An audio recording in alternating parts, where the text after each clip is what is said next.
देवियों और सज्जनों, नमस्कार। मैं आपका एस्ट्रोलॉजर पंडित एच.के. शर्मा अपने यूट्यूब चैनल ज्योतिष डिवाइन एस्ट्रोलॉजी में आपका एक बार फिर से हार्दिक अभिनंदन करता हूं। दोस्तों, आज आपके लिए फिर एक नई वीडियो बनाई है। मुझे पूर्ण यकीन है कि आप इसे अवश्य ही पसंद करेंगे। ये जानकारी बिल्कुल नई है, आप में से बहुत कम लोगों को इसके बारे में पता होगा। दोस्तों, आप सब जानते हैं कि हमारे सनातन धर्म की मान्यताओं के अनुसार गौ माता को बहुत अधिक सम्मान दिया जाता है।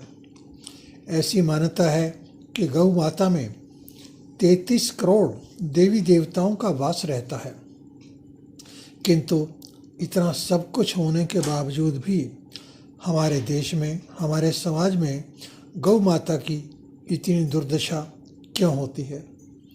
आज इसी विषय पर कुछ महत्वपूर्ण और रोचक जानकारी देने का हम प्रयास कर रहे हैं। आगे बढ़ते हैं। श्री वाल्मीकि रामायण में श्री राम जी और सीता माता जी के बारे में एक प्रसंग आता है कि जब भगवान श्री राम, सीता माता जी व लक्ष्मण सहित श्री दशरथ जी का श्राद्ध करने के लिए गया धाम पहुँचे, तो वहाँ पे श्री राम जी और लक्ष्मण जी श्राद्ध की सामग्री की व्यवस्था करने के लिए नगर की ओर चले गए, जबकि जानकी माता जी गया में ही श्राद्ध की अन्य व्यवस्था करने में लगी रही। उधर श्री राम जी और लक्ष्मण जी को सामग्री की व्यवस्था करने में काफ़ी देर हो गई। इसी दौरान पिंडदान का मुहूर्त निकला जा रहा था। इसी दौरान श्री दशरथ जी की आत्मा ने पिंडदान करने की मांग की।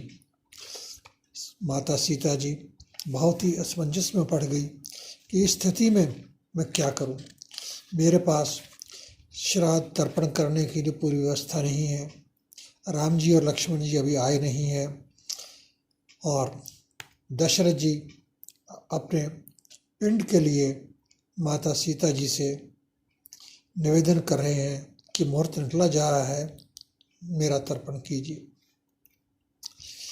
अब इस तरह की परिस्थिति में सीता माता जी ने फल्गु नदी, केतकी के फूल, गौ माता और बट वृक्ष को साक्षी मानकर बालू का पिंड बनाकर राजा दशरथ जी के निमित्त पिंड दान कर दिया, और दशरथ जी ने स्वयं अपने हाथ से इस पिंड को स्वीकार किया।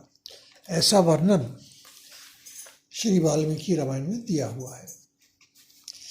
पिंड दान करने के कुछ समय के बाद श्री राम जी और लक्ष्मण जी वहाँ पे विराजे, और उन्होंने माता सीता से पिंड तर्पण करने के बारे में व्यवस्था करने के लिए कहा। लेकिन माता जी ने कहा कि प्रभु, मेरे श्वशुर जी तो पहले ही आके अपना पिंड स्वीकार कर चुके हैं। उन्होंने मुझसे खुद कहा कि मुहूर्त का समय निकल रहा है और मुझे पिंड चाहिए, मेरा तर्पण कीजिए। इस परिस्थिति को देखते हुए मैंने बालू का पिंड बनाकर अपने श्वशुर जी के हाथ में दिया, और उन्होंने मुझे प्रसन्न होकर आशीर्वाद भी दिया।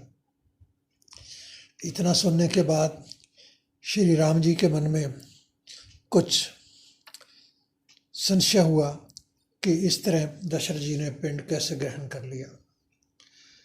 उन्होंने माता सीता जी से कहा कि जो कुछ आपने किया है उसके बारे में कुछ साक्षी है? माता सीता जी ने कहा, हाँ, साक्षी है। मेरे पिंडदान करने के 4 साक्षी हैं जिनके सामने मैंने पिंडदान किया है। सर्वप्रथम फल्गु नदी, ये साक्षी है। फल्गु नदी के किनारे में मैंने बालू निकाल कर पिंडदान किया है। केतकी के फूल भी साक्षी हैं, इनको मैंने हाथ में लेकर तर्पण किया है। और गौ माता भी यहाँ बैठी हुई हैं, उन्होंने भी मुझे पिंडदान करते हुए देखा है और ये भी मेरे साक्षी हैं। और ये वट वृक्ष है जिसके नीचे मैंने पिंड दान किया है, ये भी इसके साक्षी हैं। सीता माता जी ने सबसे कहा कि आप मेरे पिंड दान करने की बात की साक्षी प्रदान करें, लेकिन फल्गु तीर्थ नदी जिसे कहा जाता है, तीर्थ भी कहा जाता है, चुप रही, उन्हें बिल्कुल भी कोई साक्षी होने का प्रमाण नहीं दिया। इसी दौरान केतकी के फूल भी चुप रहे, उन्होंने भी किसी प्रकार का कोई भी साक्षी होने का प्रमाण श्री राम जी और लक्ष्मण जी को नहीं दिया। सीता माता जी ने गौ माता जी से निवेदन किया है, माता आप तो धर्म की प्रतीक हैं, आपके सामने मैंने अपने ससुर हेतु पिंडदान किया है, कम से कम आप मेरी बात का समर्थन कीजिए और बताएं कि हाँ मैंने पिंडदान किया है। लेकिन गौ माता चुप रही, गौ माता ने भी किसी भी बात का समर्थन नहीं किया।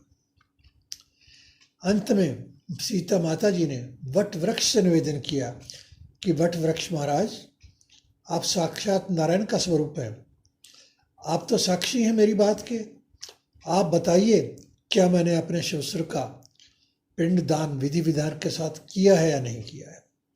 इस पर वट वृक्ष जी ने साक्षी दी और कहा कि हाँ मैं इस बात का साक्षी हूँ, जगदम्बे सीता माता जी ने अपने ससुर का पिंड तर्पण मेरे सामने किया है और मैं इस बात की साक्षी देता हूँ। इतना सब सुनने के बावजूद राम जी ने माँ सीता जी का धन्यवाद किया, लेकिन माँ सीता जी को कुछ बातें अच्छी नहीं लगी। सर्वप्रथम फल्गु तीर्थ ने उनकी गवाही नहीं दी, केतकी के फूल ने उनकी गवाही नहीं दी और गौ माता ने भी गवाही नहीं दी। सीता माता ने इन तीनों को श्राप दिया कि हे फल्गु, तेरे पास कभी जल नहीं आएगा, तू सदा सूखी ही रहेगी। तो ये लोग प्रणाम तो करेंगे लेकिन तेरे पास जल नहीं होगा, इसलिए तेरी कोई महत्व अधिक नहीं माना जाएगा। केतकी के फूलों को कहा गया कि तुमने सच्चाई का साथ नहीं दिया, इसलिए किसी भी पूजा पाठ में आपका प्रयोग नहीं किया जाएगा। उधर गौ माता जी को भी माँ जगदम्बे साक्षात सीता माता जी ने क्रोध होकर शाप दिया कि गौ माता, तुम में तो 33 करोड़ देवी देवताओं का वास है, तुम सदैव मान्य हो, तुम धर्म का प्रतीक हो, लेकिन तुमने मेरी सच्चाई की बात का समर्थन नहीं किया। मैं तुम्हें श्राप देती हूँ कि तुम पूर्ण जीवन पर्यंत लोगों का झूठा खाओगे, हर तरफ से तुम दुत्कारी जाओगे। तुम्हें लोग प्रणाम तो करेंगे लेकिन जहाँ भी तुम जाओगी तुम पर डंडे ही पड़ेंगे। तुम्हें झूठा, बासी, मैला कुचैला ही खाने को मिलेगा, शुद्ध अन्न तुम्हें प्राप्त नहीं होगा। तो दोस्तों, यही कारण है कि आज हम देखते हैं गौ माता की हमारे देश में इतनी बड़ी दुर्दशा का क्या कारण है। आज कलयुग का समय है, लोग अपने घरों में कुत्ता भी पालते हैं, बिल्ली भी पालते हैं, लेकिन गौ पालन तो दिन पे दिन कम होता जा रहा है। और गौ माता को आप देखेंगे, अगर आप कोई अच्छा भोजन गौ माता को दें तो गौ माता नहीं करती उसे। गौ माता सदैव गंदगी के ढेर के पास ही खड़ी होती है और गंदगी ही खाती है। दूसरी तरफ माँ सीता जी ने वट वृक्ष को आशीर्वाद दिया कि हे वट वृक्ष, तुमने सच्चाई का साथ दिया है, तुमने धर्म का साथ दिया है, तुम मेरी सच्चाई के साक्षी बने हो, मैं तुम्हें दीर्घायु होने का आशीर्वाद देती हूँ। आपकी आयु बहुत लंबी होगी, आप लोगों को छाया प्रदान करेंगे, आपके पास जो भी सच्चे मन से आएगा आप उसके मनोरथ पूर्ण करेंगे। विशेष तौर पर जो स्त्रियां आपके पास आएंगी उन्हें आप सौभाग्य प्रदान करेंगे और उनके सुहाग की रक्षा करेंगे। इसलिए वट वृक्ष की पूजा का विधान विशेष तौर पे हमारी विवाहित माताएं बहनें करती हैं।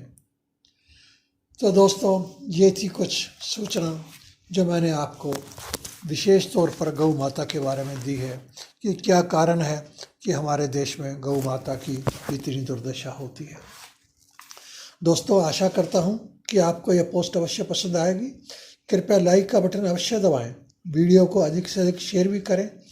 कमेंट बॉक्स में आपके कमेंट्स का हमें ज़्यादा इंतज़ार रहता है। आप हमसे कुछ पूछना चाहते हैं, अपनी पत्री का आकलन करवाना चाहते हैं या कोई अन्य प्रश्न पूछना चाहते हैं तो कमेंट बॉक्स में आप अपना प्रश्न डाल सकते हैं। धन्यवाद। जय श्री राम।